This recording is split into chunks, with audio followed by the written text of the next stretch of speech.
Bonjour tout le monde, je m'appelle Aïssa Toussaint. Toutes mes références dans ma vie ont été des femmes. Donc la première photo que vous voyez, c'est ma grand-mère. Elle me ressemble un peu. Ma grand-mère, elle était enseignante. J'ai pris beaucoup d'elle. Son amour du travail, son amour du partage, sa persévérance. Elle et moi, on a partagé un lit jusqu'à mes 18 ans. Ou 20 ans. Oui, 18 ans plutôt. Et au début, j'ai bien aimé parce que j'étais petite et j'aimais bien ces histoires.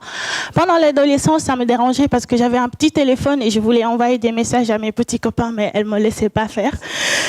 Et ma grand-mère avait l'habitude de me réveiller vers 3 heures du matin à chaque fois qu'elle n'avait pas vraiment envie de dormir. Et à chaque fois, je lui posais la question pourquoi. Bon, la vraie raison, c'est qu'elle n'arrivait pas à dormir et qu'elle voulait que je lui parle. Mais elle me disait, tu sais jamais, quand tu vas te marier un jour et que ton mari te réveille à 3 heures du matin, tu es obligé de lui répondre.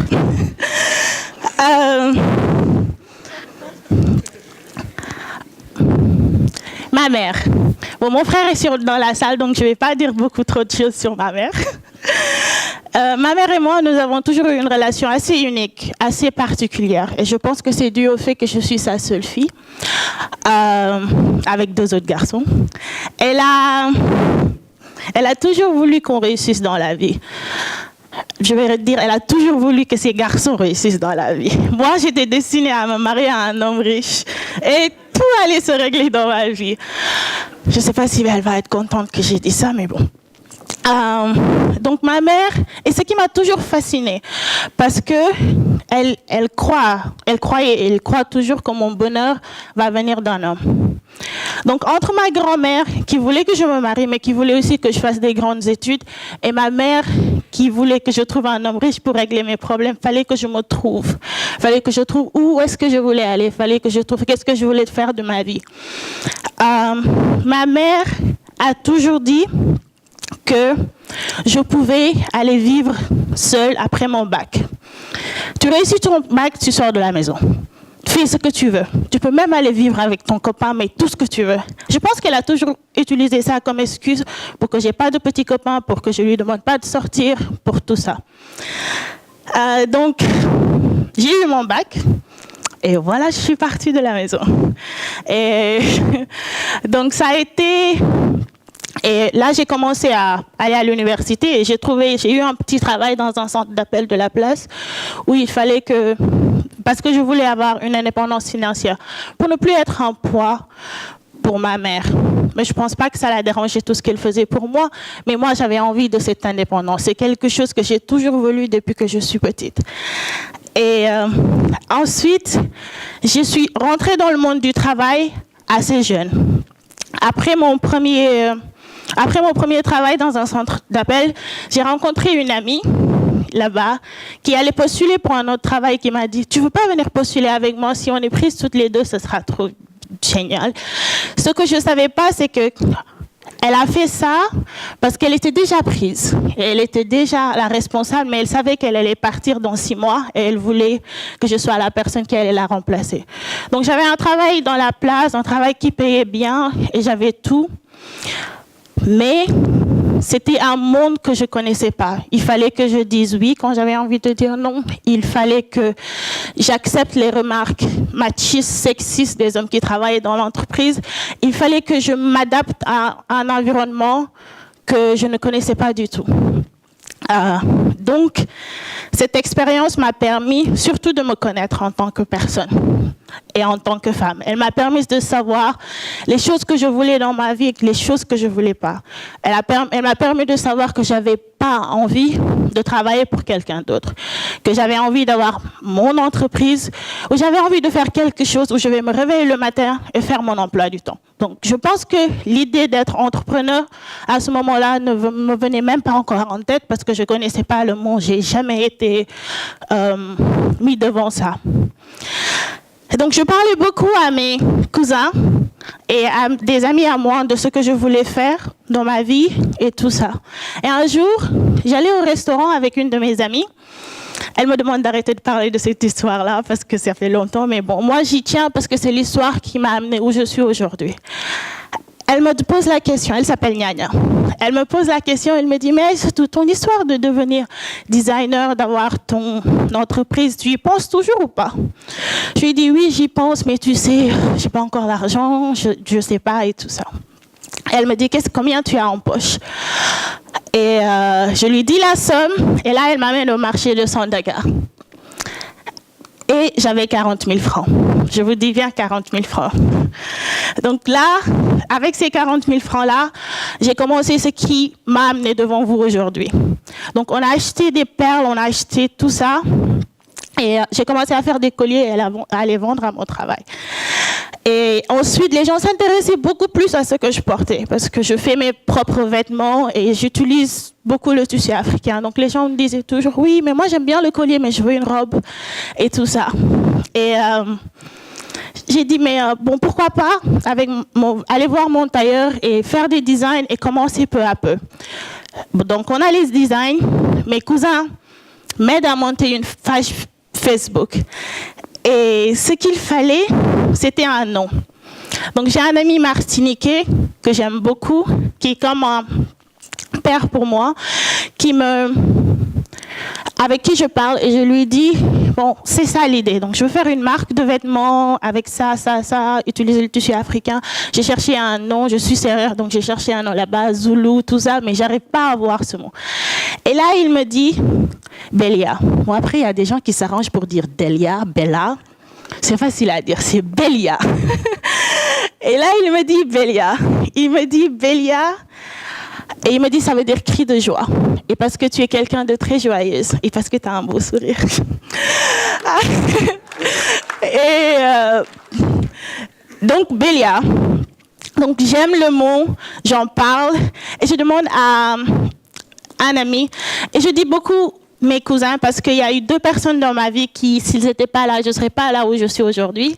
C'est un de mes cousins qui est dans la salle, qui s'appelle Elamine, et un autre qui s'appelle Elage. Et donc, ils me mettent en rapport avec un graphiste qui me fait le design. Donc, Belia est là. Et là, on a commencé. C'est des sacs, c'est des chaussures, c'est tout ce qui promeut la mode africaine. Donc, on commence peu à peu. Et moi, j'adore dire que je fais partie de ces entrepreneurs-là qui sont là grâce à Facebook. Parce que ma première robe, je l'ai vendue grâce à Facebook. Et Belia est partie partout dans le monde grâce à Internet. Donc, grâce à Facebook. On ouvre notre première boutique. Et là, je commence à avoir une stabilité financière. Et là, il fallait que je quitte mon travail en tant que salarié pour me consacrer sur Belia. Chose qui n'a pas été facile parce que je vous ai dit plutôt que j'habitais seule. Donc j'ai dû sortir de là où je vivais avant parce que j'allais plus me permettre de payer le salaire, aller partager un lit avec mes cousins préférés et ensuite me redonner une statut financière. Et quand j'ai eu ça, je suis partie. Et là, c'est les 2 boutiques qu'on a ouvertes pour Belia. Et quand j'ai eu la stabilité financière que je cherchais, je suis partie vers la chose qui me conduit, qui me fait vivre et tout ça. C'est le droit des femmes. Parce que j'ai toujours valorisé la femme. Donc, j'ai commencé à travailler sur des projets pour aider la femme en général. J'ai lancé ce qu'on appelle le Belia X Lompoul. Et c'était un projet pour aider les femmes de Lompoul à avoir assez d'argent financièrement pour pouvoir aider leurs filles pour qu'elles puissent rester à l'école s'il faut ou pour qu'elles ne tombent pas dans le mariage forcé. Et ensuite, en 2016, en faisant un programme, le Mandela Fellowship, j'ai rencontré une personne que j'aime beaucoup, qui s'appelle Fatou Benjour. Et là, on a monté ce qui s'appelle le LED Camp, qui est un camp de leadership et d'entrepreneuriat pour les femmes. Donc, ce qu'on fait là-bas, c'est on aide les femmes à se trouver, à savoir qu'elles peuvent faire des choses d'elles-mêmes, à savoir qu'elles n'ont pas besoin d'attendre les autres pour remplir certaines choses, à aller vers les projets. Surtout l'information au Sénégal, c'est qu'on dit tout le temps aux gens qu'il faut beaucoup d'argent pour commencer un projet. Donc à les aider à s'organiser, à faire tout ça. Et après le Letcomp, on est parti dans plusieurs régions au Sénégal pour éduquer pas éduquer, j'aime pas utiliser ce mot, mais pour partager ce qu'on a fait, pour leur donner l'exemple qu'on est des jeunes femmes, nous sommes là et nous avons fait ceci et cela. Et là, je vais vous parler d'après tout ce que j'ai fait dans ma vie, pourquoi il est important de vivre pour soi. Je vais vous raconter 2 petites histoires de ma vie. Un jour, avant l'ouverture de ma deuxième boutique, la veille, je rentre chez moi. Je vous ai expliqué, je vis seule. Moi, enfin, je vis avec mes 2 chats. Et c'est mes enfants. Le gardien m'attendait, mes 2 pieds fermes, du style « Aïssatou, j'arrivais pas à te voir toute cette semaine, tu es rentrée très tard. » Je dis « Désolée, je suis en train de travailler. » Il était sidéré. Il me dit « Tu travailles ?»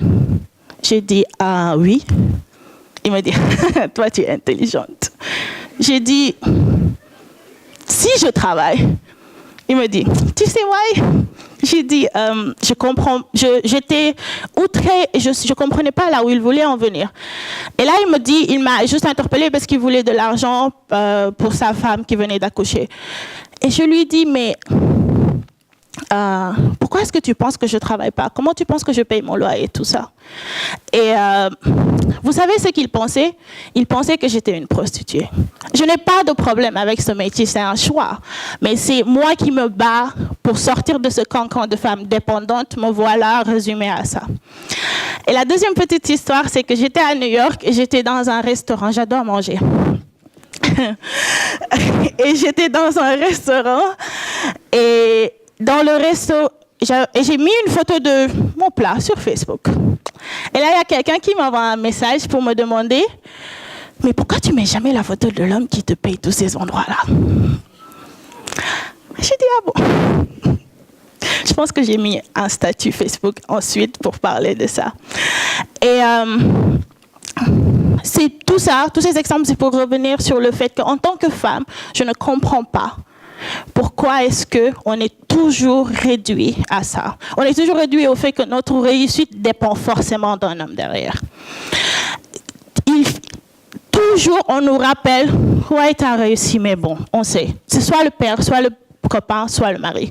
Et on est tout le temps forgé à penser ça. Et je vais parler de réussir pour soi. Ça peut sembler égoïste parce qu'on dit souvent qu'on réussit pour sa famille, on réussit pour tout le monde. Beaucoup de gens me prennent comme exemple en disant qu'Aïssatou, elle a réussi sa vie. Elle est jeune, elle a voyagé partout dans le monde, elle a fait tellement de choses que beaucoup de gens, jeunes filles de son âge, ne peuvent pas faire. Pourtant, pour ma mère et pour beaucoup de gens que je connais, ma vie n'est pas une réussite parce que je ne suis pas mariée. J'aspire pas à me marier. Je ne me réveille pas chaque matin en me disant si je ne me marie pas demain, je vais mourir. C'est pas mon essence. J'aspire pas à cette vie. Ce qui m'intéresse, c'est de vivre une vie saine, de faire en sorte que ma famille, mes amis et les gens qui comptent pour moi sont fiers de moi, de faire des bonnes actions et de me baser sur ces choses-là. Et surtout de réussir pour moi. Donc c'est les choses qui sont mon essence, c'est les choses vers lesquelles je tends. Et pour terminer, j'ai un message pour cette petite fille. Je veux que cette petite fille ait ses rêves, qu'elle se dit que quand elle sera grande, elle pourra devenir danseuse, on va commencer par ça, pilote, astronaute, architecte, tout ce qu'elle veut, que son bonheur, c'est à elle de forger, que c'est à elle de dessiner sa vie, que c'est à elle, si elle veut être la femme de quelqu'un et être heureuse pour ça, qu'elle doit choisir ça elle-même. Parce qu'il y a une chose dans cette vie, si on vit avec ce que les autres ont écrit pour nous, on va être malheureux. Beaucoup de gens vont au travail le matin et reviennent et détestent leur vie parce qu'ils ont choisi une vie que les autres aiment. Ils ont choisi une vie que les autres apprécient pour eux. Et ils n'ont pas choisi la vie qu'ils voulaient. Donc, cette petite fille, je veux qu'elle découvre le monde comme elle est. Qu'elle traite les gens de la façon qu'elle aimerait être traitée. Et surtout, qu'elle sache qu'elle a le droit de vivre une vie assumée. Qu'elle sache qu'elle n'est pas née pour ramasser la vaisselle et faire le linge pour son petit frère. Il peut le faire. Qu'elle sache qu'elle ne vit pas pour être derrière un homme. Et qu'elle sache que la vie l'attend et l'attend avec beaucoup de bonheur. Cette petite fille, c'est moi et elle sait tout ça. Donc ce message, c'est à toutes les autres petites filles dans ce monde. Merci. Tu as vu?